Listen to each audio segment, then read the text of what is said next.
Choosing to buy a Land Rover is like choosing to write yourself a list of problems and make a whole heap of empty promises to yourself that you know you can't keep.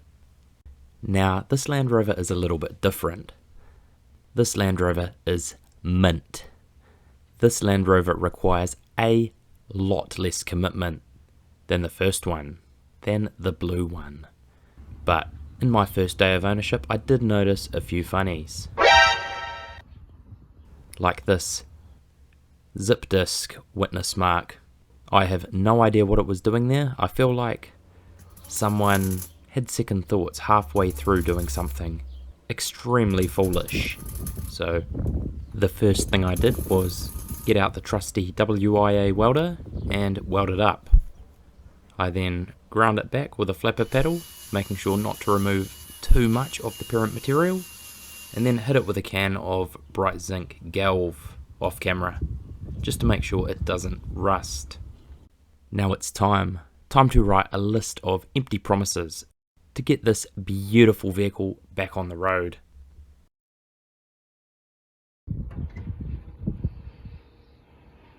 Now, first things first.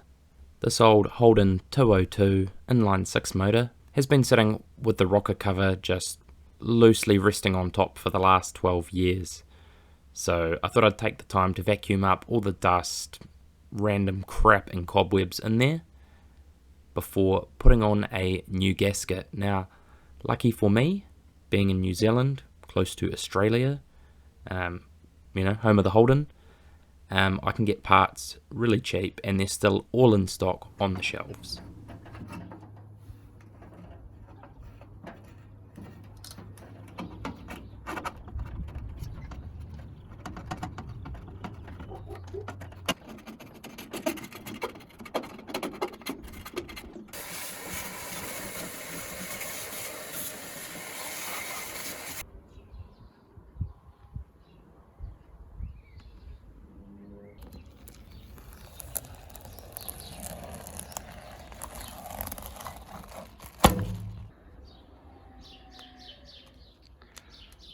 Now it was time to put on the brand new rocker cover gasket.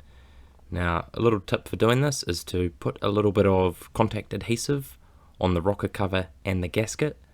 You could probably use silicone or something similar, but when you flip the rocker cover upside down to put it on the engine, the gasket won't fall off. Save yourself a whole lot of pain.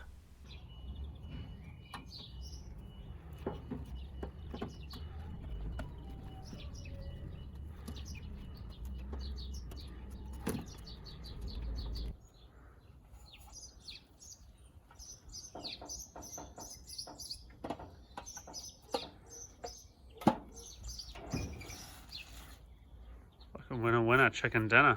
You know, job. Do you like some alignment tabs or anything? Or? No, that's it. Apparently the only thing holding it down is a bunch of 1/4x20 nuts, which I don't have any stock of in my garage, so I will need to go and find some. Now, next up was to whip off the fenders and check out this supposedly immaculate bulkhead, which in turn was just going to make my list of promises even longer. Now, at a glance, this looks mint.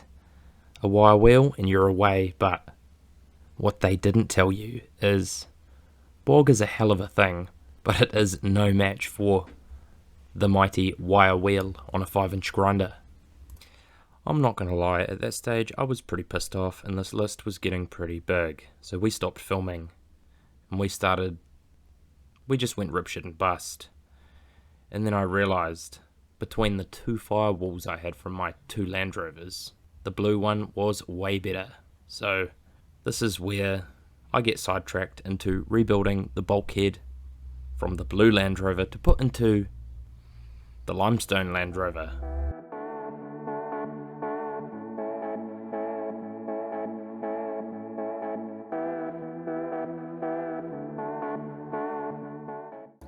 Now, this is one of those jobs where the only way to get it done is just do it.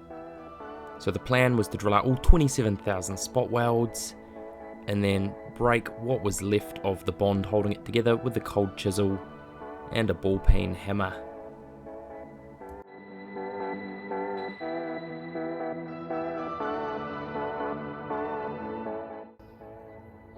So none of this is too exciting. I'm just gonna remove these rusty footwells.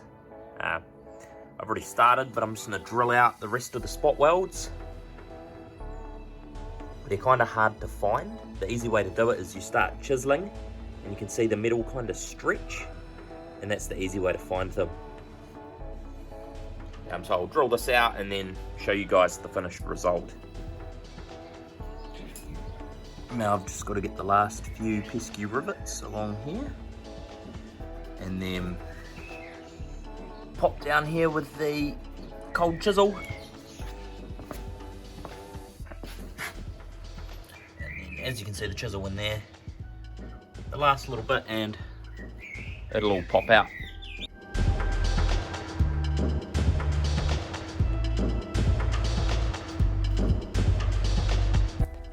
The next thing to do was cut out what looked to be some sort of makeshift vent from the engine bay.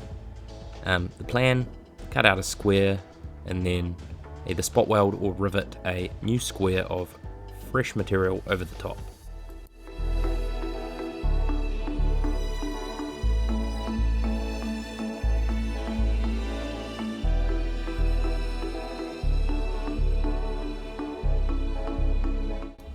And now it was time to fix the ugly little rust hole.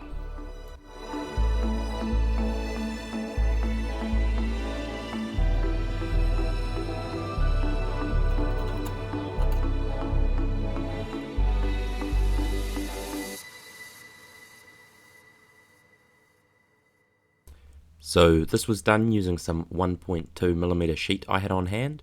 I just dropped a whole lot of tacks on there with the MIG welder and then polished most of it back with a flap paddle only on the weld, and then got that nice finish over the whole surface with a purple scotch disc.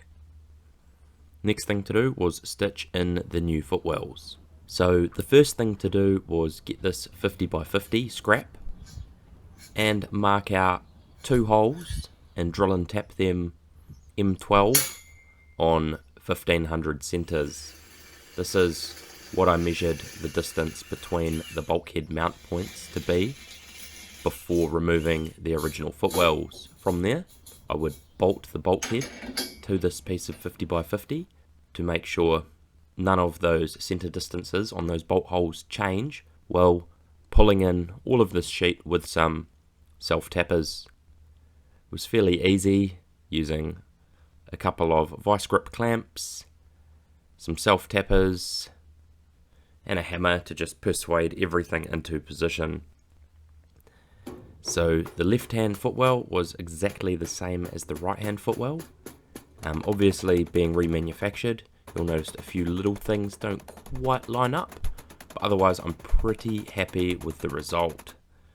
So next time round I'll do all of the little plug welds to attach this to the bulkhead, and then I'll talk about what's next for this, whether I'm painting or galvanizing. I've had quotes for paint, about $400 to $500 including blasting, or I've got one person who might be keen on galvanizing this for me, but I do know that comes with inherent risks.